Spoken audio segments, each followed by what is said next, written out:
Are live. Hello, Kimberly Dow. How are you? I'm doing well. How are you? I'm great. I'm so excited that you are here with us on the Entrepreneur Evolution live show. Sass Magazine, you joined us on the podcast this time last year, a full year. Do you believe it? I can't believe it's been a year already. No. What a year. It's insane. We were in the thick of COVID then, and now we are kind of like in the thick of being a little bit past it, maybe. Yeah. Hopefully. Fingers crossed. I know, right? So welcome everybody. I hope everybody's doing great, having a great week out there. Comment, let us know who's here. Let us know if you have any questions. We are live right now on YouTube and LinkedIn, and then on the Facebook I Evolve page and the Facebook Entrepreneur Evolution Facebook group. So welcome everybody. We're so excited. So Kim, fill us in since the last time we spoke. Tell everybody a little bit about you and Sass Magazine, and then I want to hear about some wins and some updates and what's rocking and rolling for you. Sure. So I think last we spoke,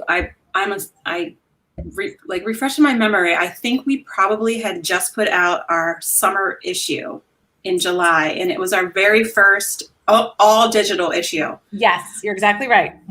And it was the resiliency issue because we were all in the thick of COVID, as you said, and we were trying to figure out a way to continue like producing a magazine during these unprecedented, unknown times.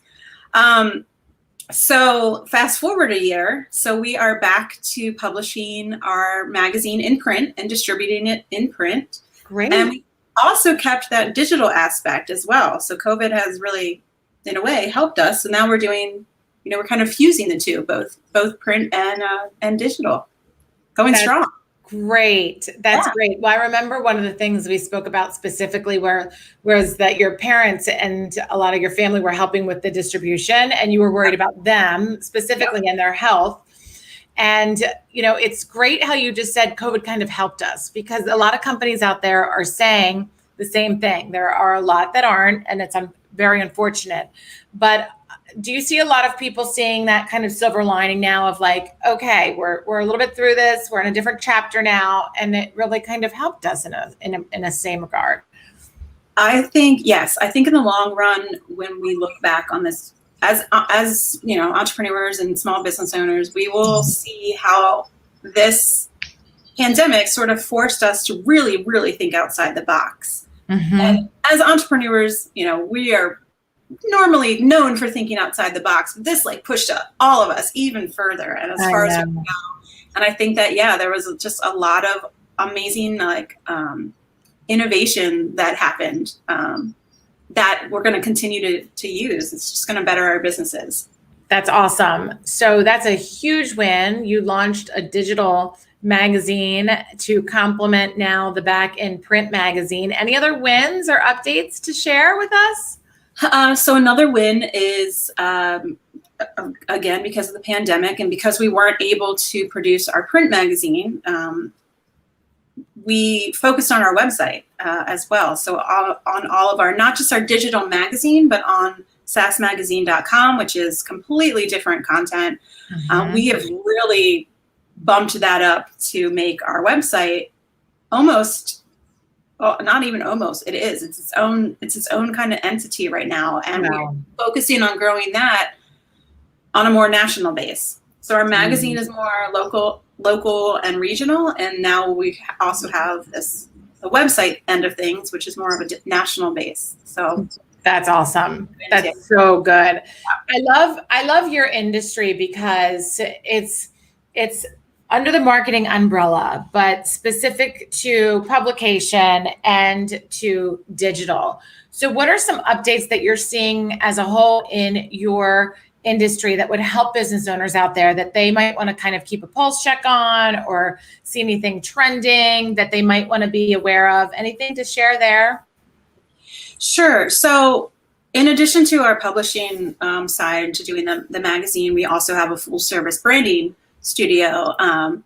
So we do client work as well. And one thing that I've noticed and that I've really been talking our clients through is how important their integrated marketing plan is. You can't just have a website. You can't just have a social media page. You can't just have a storefront anymore. Mm-hmm. You can't just have a brochure. You really have to have all of these things working seamlessly together, and think of it as just integrated marketing, because people are finding you in so many different ways now. You can sell, people are buying, for somebody who might have had a local storefront and was just used to getting foot traffic. Mm-hmm. During the pandemic, they had to change and they had to create an online storefront, and now they're getting sales from across the country, and also those people who are coming in just, on foot. So that would be the biggest thing that I would say, is really look at your entire marketing plan and figure out how you can integrate everything. Because now clients and consumers are extremely, even more so savvy. They want to be able to, connect with you in a bunch of different ways. Right. And they want to make it, I think that's really good. And they want to make it as easy as like click, click, click, right? Or, it's like, even when you look up a phone number these days, you just want to click it right, even from the Google search. You don't even want to go into websites sometimes. So those types of things are so important.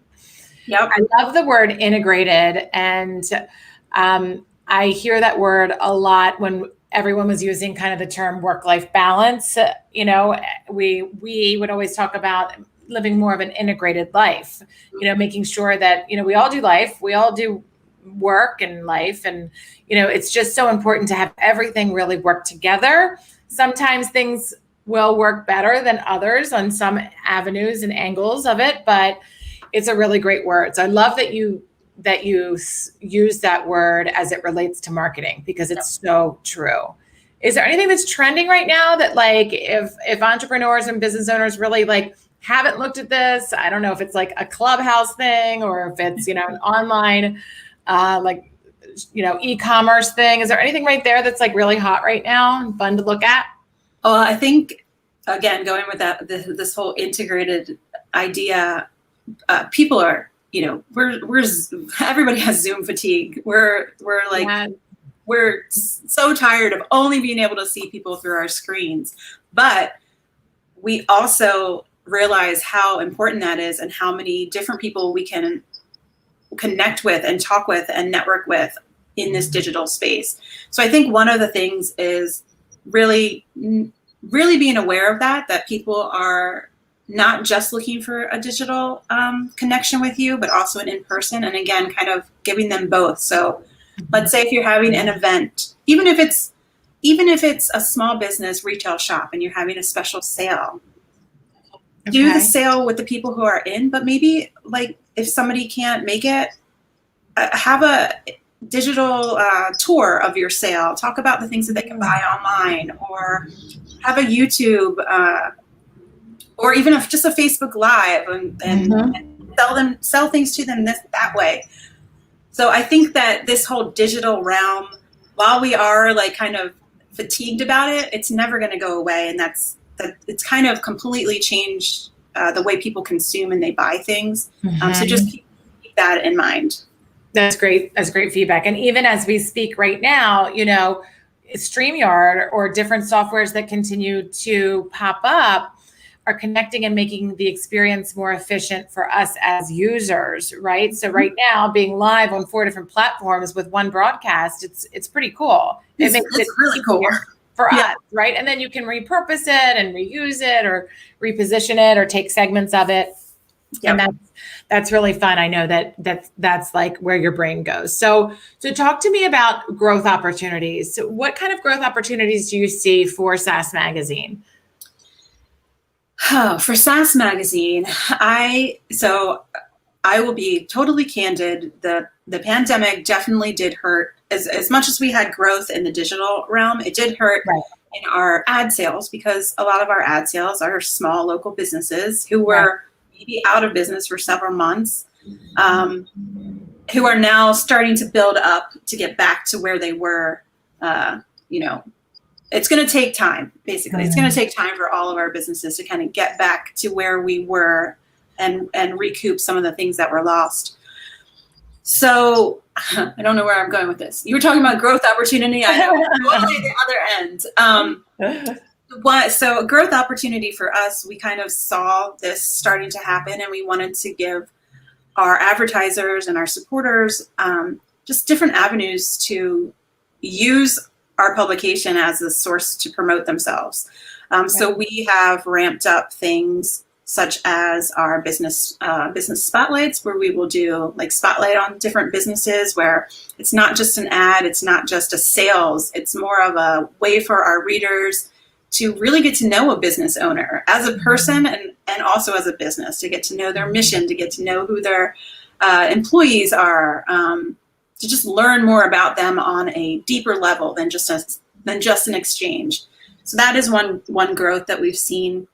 We also have just launched, just in the past month, our very first Sass Choice Awards, which is our Reader's Choice Awards. Great. So that's kind of definitely a growth opportunity for us. It's something that has been on our radar for several years. It's our first time doing it. We finally decided to pull the trigger and go forward with it this year. So that's another way that our readers are really able to show their support for our advertisers and our local businesses. So I think that's such a great way to show support, because everybody really wants to promote and buy locally and support the local businesses, but through that recognition, and that's what people need right now. They need to be like, okay, yes, people still want me here. I still feel validated, and my business is still worthy, and I will continue to show up and continue to get through this. So that's huge that you're doing that for your audience and for those businesses. It's great. Anything else to share before we turn the tables and you interview me with a question? Let's see. Oh, one other thing that I have noticed. Normally July is this really slow month for us. And this July is insane. We have a lot of our client work is just coming out of the woodwork, because I think people are really starting to be able to, we're not just in survival mode anymore as business owners. We are now able to start strategizing and really start to look forward, for the next 6 months, 1 year, 3 to 5 years. Whereas before, it was a matter of looking forward maybe the next month, maybe even just that week, because things were changing like so quickly. So that is something that I have also noticed, is businesses are starting to think about their marketing and their strategy more long-term now, which is exciting for me. I think so too. I think that that's great. And that's a great sign of the market and the economy. Are you seeing a lot of rebranding, or just more investing in the actual digital? Are people wanting to like reinvent and rebrand? Honestly, it's probably 50-50. We've done several new brands for people who, got out of the workforce during the pandemic, started their own thing, and don't want to go back to it, and just want to build their own brand and their own business. So that's come up a lot, which is exciting.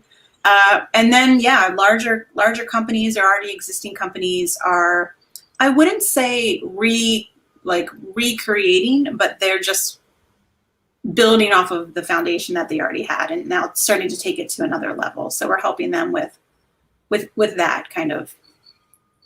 That's great. Yeah. That's good. I like that a lot. I like that. All right, your turn. I have no idea what you're going to ask me, but you can open the floor to any question.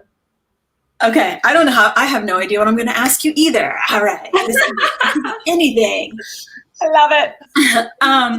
So one thing, we were starting to talk about it just before we went live, was the lumber pricing, how that has affected your business. And I know that is one of your many businesses, but tell me a little bit how the pandemic affected a business, B2B type business like that.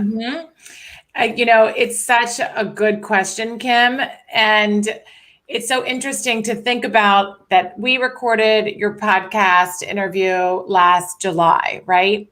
And when you think about the thick of the pandemic, things were a little bit better then. It wasn't like March, April, May. July, things were, I guess, a little looser because it was more people were outside, more people were out and about. But from the B2B standpoint, we sell to many different industries across the United States in various size companies. The biggest one that took the hit was automotive. So we sell to directly and indirectly, mainly pallets, to multiple automotive companies. And they were the only ones that really had a severe shutdown, a noticeable time frame of a shutdown. And I think that's why we're really seeing that right now. So if you've tried to travel, getting a rental car is insanely hard. If you get one, it's insanely expensive because of supply and demand. If you're trying to buy a new car right now, the inventory there is different than the over excess of inventory that typically is there. So that's really where, from the B2B standpoint, that was one of the most noticeable things that I remember. We had thankfully, and are continuing to have a very strong 2020 and 2021, as a lot of companies out there have and are continuing to do, which is great. Like you said, a lot of really good things coming through this. But that was really the most glaring one. And it's interesting to see how, fast forward a year, what that means to supply chain. Because we are a timber, a leading indicator of what inventory looks like, of what forecasting looks like, of what Christmas and retail looks like, because of all of this. So that was one of the big noticeable ones. That's fascinating. And I never, for whatever reason, would have associated the automobile industry like would be such a large portion of your business, but it makes total sense. It also makes total sense that it was affected in July because nobody was going anywhere because we couldn't go. That's right. That's right. Well, and a lot of these rental car companies, like they sold their fleets, and there was just different moving parts. There was different things happening. A lot of people made quick decisions, responsive decisions, whether it was to move inventory or whatever they needed to do with their P&L.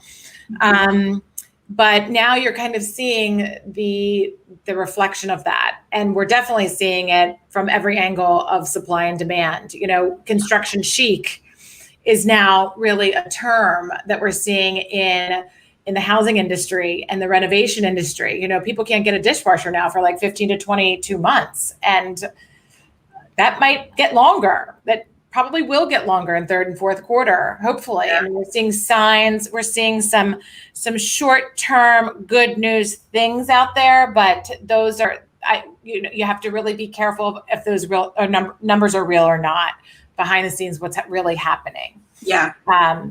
So it's just, so you have some people that are waiting on flooring to come in, and they just basically, if they can get plywood to cover their floors, that's construction chic. They're just living with it, and that's the look right now. I love that. I have not heard that term yet. Yeah.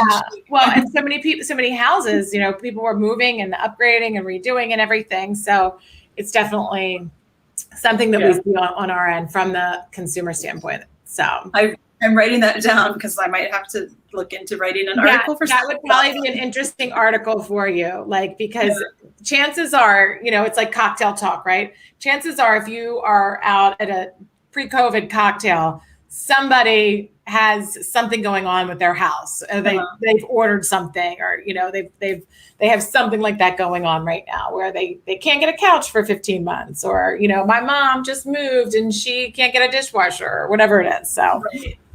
So might be a good topic for you. Yeah, I will look into that.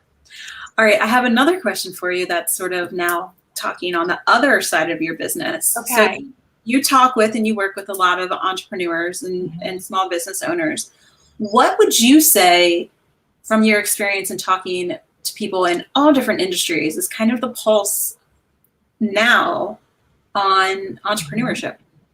That's awesome. I love that question. I'd say that right now, everyone is very busy, extremely busy. That's been a big theme, almost to the point of an exhausting overwhelm, because it just happened quickly. And a lot of people have said, well, when I get out of COVID, I'm not going to take this with me. Well, that all went out the door quickly when everybody just got so busy. Hiring is a huge challenge. Hiring is a very big challenge. And the way that I think is I see people hiring very quickly, hiring the wrong people very quickly. That's going to be a major problem and a big expense for companies. Come, I'd say November, those pain points will really hit companies hard when we're even more busy than we are right now. So those are the big things that I've seen, is just that pure exhaustion of continuing to show up in your business, but really being busy without the right amount of resources that you have or need, and then people hiring and needing to hire and hiring too quickly, not being able to find the right people, or just hiring the wrong people. That's a big, big thing right now. They think they need this, but when you go through the hiring analysis, it's really, a process to know what you really need. And if you don't have the process for that new hire to walk into, it's just a ticking time bomb. Yeah. Especially if it's the wrong person. Does that make sense? Yeah, that makes total sense. And I would concur with you on the exhaustion side of things, because I've also noticed with clients that we've worked with, or I'm part of a boss community of people in creative firms. And so many people are talking about burnout, like how insanely burnt out, overwhelmed, and exhausted they are. So it's real. Like the business owner fatigue is a real thing right now. And it's almost reassuring to know that it's like overall. Yes. It's not just me, or it's not just you, or but I definitely have seen that a lot of people are just having extremely high stress, burnout, and exhaustion. And hopefully we'll see an end to that soon, and things will kind of, they went from almost nothing to like everything all at once, like you said. So hopefully it'll start to even out soon. And, one of the biggest things to really be aware of as business owners is that when we do get so in the weeds in our business, that we have to really continue to look up and make sure that you are keeping your thumbprint on all of the important things in your business, every single thing, especially the finances, and tracking those key performance indicators. And what you had to track before, it's different than what you have to track now. You really have to pay attention to things. I'm sure you're saying that. Yeah, I do. I totally agree with that as well. Yeah. Specifically because a lot of people did pivot, and a lot of people did add new divisions or new product lines. If you don't know if that product is really performing or not, right? If the profit margins are really there or not, we just think they are because we're in the mode of being busy and it's happening. We're responding. Surviving, right? You really need to do that evaluation. And, that's what we've been doing with a lot of our clients. So it's good. Yeah. Well, I'm so glad to hear the update of Sass Magazine. Congratulations on a successful digital launch. Congratulations on getting back to print publication, both huge things. And I love all of the stuff with the shout outs. What were you calling them specifically? The spotlights, right? Oh yeah, the business spotlights. Yeah, the business spotlight. So feel free in the comments to drop a link to the spotlight. I don't know if you have a link that might be helpful to people if they want to nominate anybody or recommend anybody, or maybe nominate themselves. That'd be great. You are always so generous. You are always so giving, and I always enjoy our conversations, Kim. Only the best is to come for you and for Sass Magazine and your team. Thank you so much for being here. Thank you so much for having me. It was great catching up. Awesome. I'll talk to you soon.